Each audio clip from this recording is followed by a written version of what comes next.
Kapatid, mag-hotpot naman tayo ngayon at i-share ko sa inyo ang aking own version ng hotpot. Tara!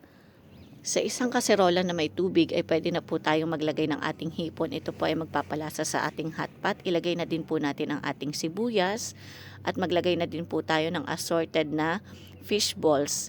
Pwede din po tayong maglagay ng mga crab sticks or optional lamang po, depende po sa inyo.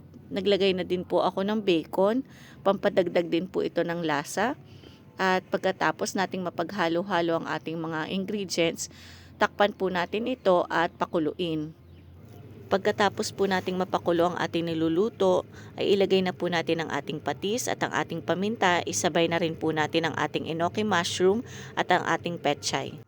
Mabilis lamang pong maluto ang ating mga gulay, kaya mga 3 to 4 minutes po ay pwede na po nating hanguin ang ating hotpot at pwede na po natin itong pagsalu-saluhan ngayong malamig na panahon.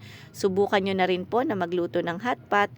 Kaunti lamang po ang kailangan nating mga ingredients at available po ito sa ating mga supermarket. Thank you po sa inyong pananood at sa laging pagsuporta sa aking mga small videos ng pagluluto. Sa susunod po ulit nating pagluluto. Thank you. Bye. See you all. God bless po sa ating lahat. Pagpalain po tayong lahat ng Panginoon. Bye.